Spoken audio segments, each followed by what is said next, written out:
Hey everyone! Today on the plastic canvas we're painting the worm miniature from Terra Below by Renegade Games.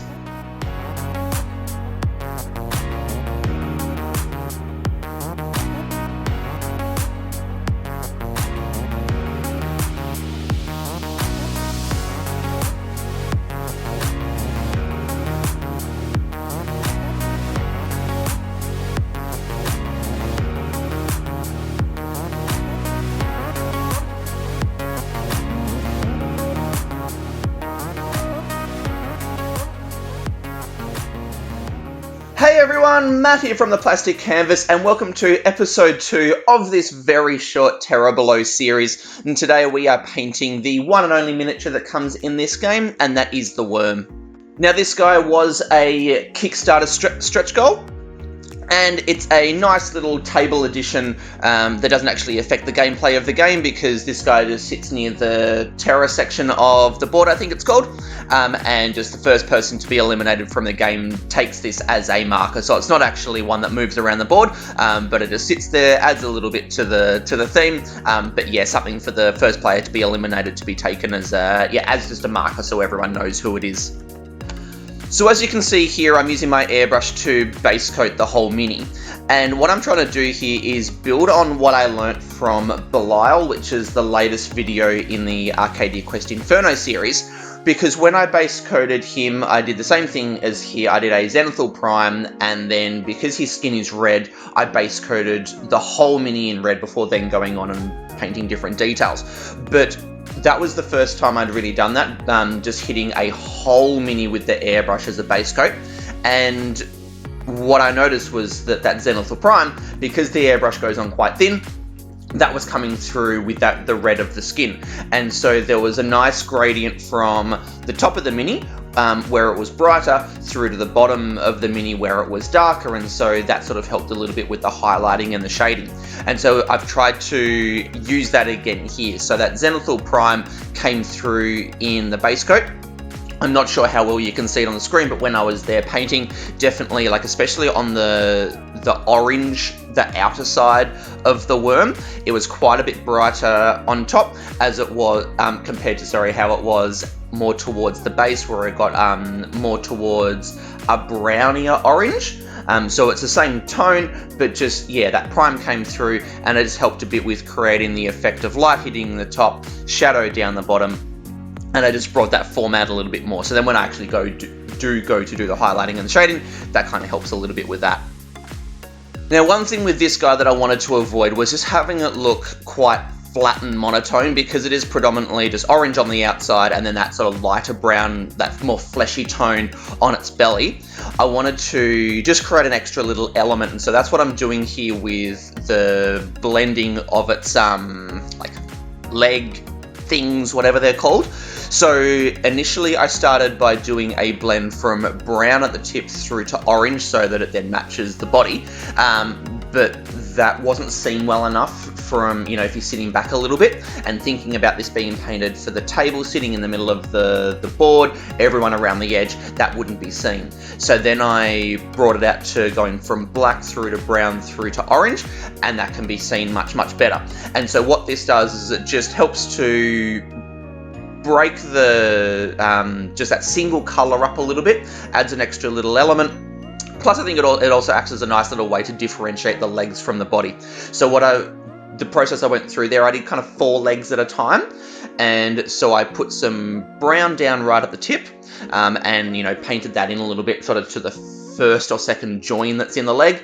Then I painted some orange from there to where the leg met the body, wet blended them together, did that for about 4 legs, so that I could do a couple at a time without it drying, and then I just put black on the tip and then blended that through together. And I think it just creates a nice little bit of depth there, and yeah, it helps to just add an extra element so that it's not just orange, because when as I've said in a few videos, when you've just got that one color, even if you highlight and shade it nicely, it just ends up looking a little bit flat and not monotonous, but yeah, probably just flat, because it is just that one big slab of color, and this is just a way that I could break it up.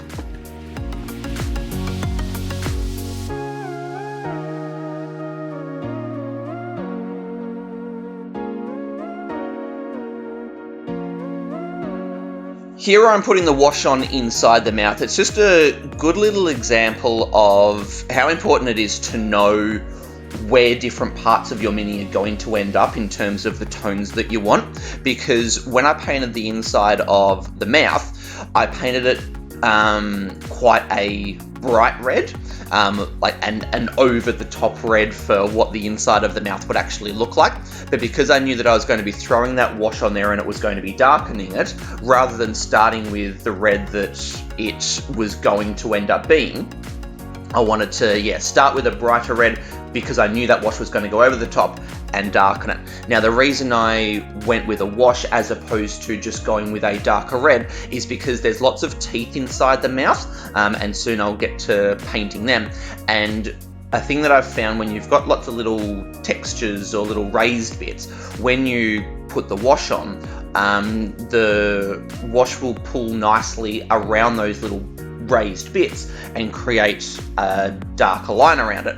And so the idea here is that it creates those little darker lines around each of the teeth as it pulls there, and then when I paint the teeth, it creates an extra bit of contrast and helps those teeth to stand out a little bit more. Here we are where I start painting the teeth. So because I'm using the bone color, you've got that on the teeth, and then that darker red line around each of the teeth created by the wash, and it just helps them to stand out a little bit more because it builds that contrast a bit. So that's why I went with the wash as opposed to just the darker color. But there's also the point there of just know ahead of time where you want a particular element to end up, and then think about what tone you're going to need to start with to end up there. And so if you are going to be using a wash or something like that, paint with a brighter color than what you think you need to. At least this is how I go about it. So I paint with a brighter color than what I think I need to. So then when the wash goes over it, it then brings it back down to that tone.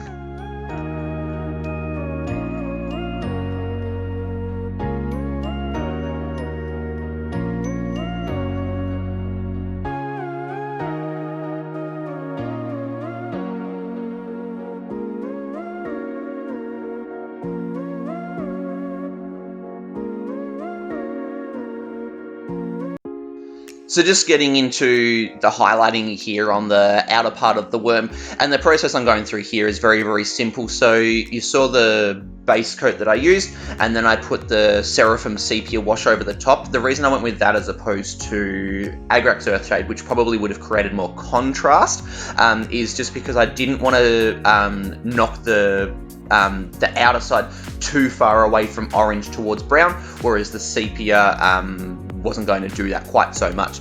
And so now all I've done is I've mixed back up the base coat, and I'm picking out all of the textures, because there is actually quite a lot of texture on the back of this mini. So just picking all of that out, and especially the line where, so you can see how it's the shell is made of different sections. So just picking out that edge where one section meets the next, because I do come back and paint a shadow on the underside of that. Anyway, and then just, working from the top down to the bottom, and then as I come back with the next layer, which is this one here, I think this one might be with the base coat again, just because it didn't have as much of an impact as I thought it would. One layer didn't have as much of an impact as I thought, so I'm just going back over doing it again. Then when I come back with the next layer, I mix more orange in as opposed to the brown, and then I sort of contain the highlights more to the middle of the mini, so as it curves around and goes from the top around to the legs, just not highlighting out towards the legs so much is what I mean by that, and then but also not going as close to the bottom. Then mix in a bit more orange for the next layer, and just repeat that process, so less and less highlighting towards the legs and less highlighting towards the bottom of the mini, just to create the effect that the light is hitting the top and that the bottom is more in shadow, which then also allows the effect in the base coat from the Zenithal Prime to come through, where I had the white prime up on top, and then it was still that black or dark grey down the bottom, and that helped that base coat to have more orange at the top and then it turned into more of that browny orange down the bottom. So it just helps to sort of create that, or help bring the form of the sculpt out. So yeah, very, very simple approach. And now, as you can see, I'm just doing straight orange, and this is just to really pick out just some of the most protruding parts, because what I want to do here is really help to show that this guy is orange. And so while the base coat itself wasn't straight orange, just picking out just some little bits here and there just helps to create that look without actually making it look like he is orange, because he is a browny orange, but this just helps to bring that part of the color out a little bit more.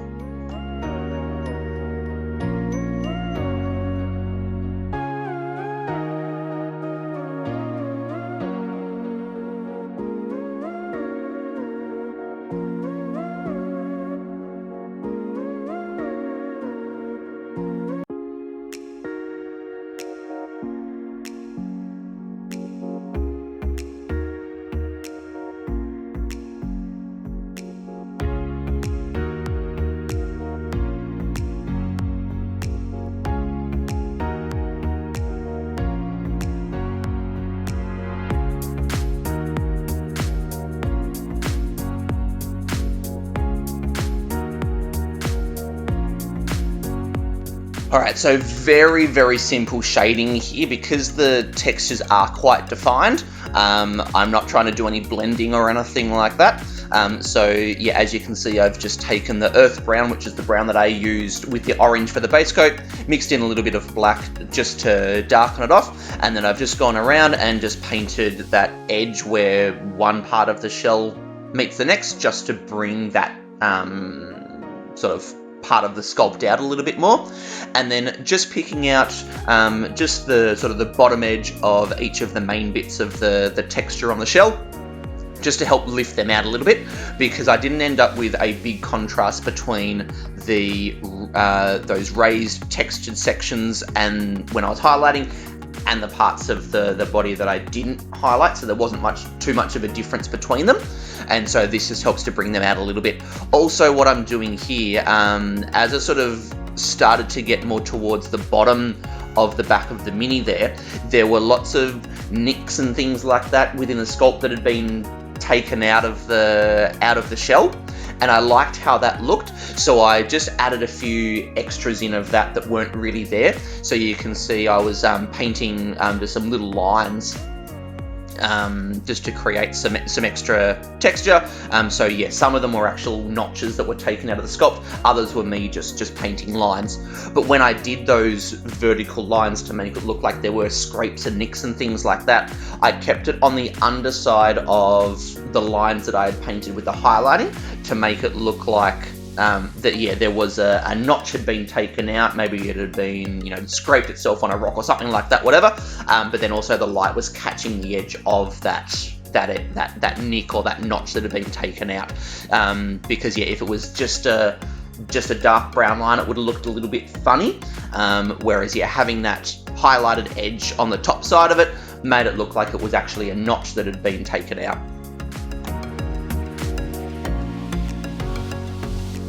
So going into painting the base here, I was really unsure of how to do this, because like in the past I've created like some stony sort of looks, or more of like a paved stone pathway sort of thing. That's kind of come up all right, but here it's just rocks, and on the border's very brown and orange and all that sort of stuff, and I really wasn't sure of the best way to go about it. So I watched a couple of videos of some tutorials on painting rock bases.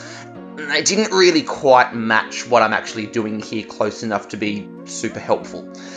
So yeah, I kind of just bumbled away here for a little while. I started with just laying down a muddy brown base, and then I tried to paint different rocks, different colors, and then it just kind of looked too deliberate and too much like a patchwork quilt, and that the colors wouldn't be that evenly distributed. So then I decided to work in some more orange. So then I just kind of, started wet blending in oranges and browns and all different sorts of things. And I did get to a point that I was happy with. but it did take a while. I really had no idea what I was doing at first, so I just kind of, as you can see, I just did different things, and eventually I got to a point where I sort of thought, oh, that actually kind of looks alright now. So yeah, it was just, but it wasn't until the point where I started to mix in quite a lot of orange, and yeah, so I just blotched and wet blended in dark browns, orange, mixed light oranges, dark oranges, different shades of brown, and eventually it got there to a point that I was happy with. But I think what kind of made it work in the end was trying to actually be more consistent across all of those rocks, because really, if you think about it, it was one smooth surface that's now been broken by the worm. So they wouldn't all be different colours. So there was more consistency, and yeah, a bit more orange worked in there. Then I threw the brown wash over the top, which brought all those cracks back out nicely. And now I'm just going back and just picking out some of the most sort of raised edges,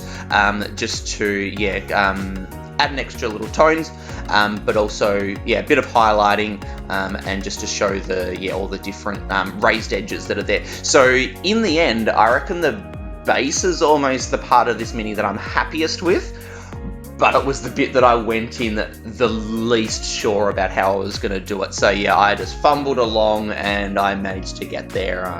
So happy with the base in the end, but yeah, geez, I was not sure at the start.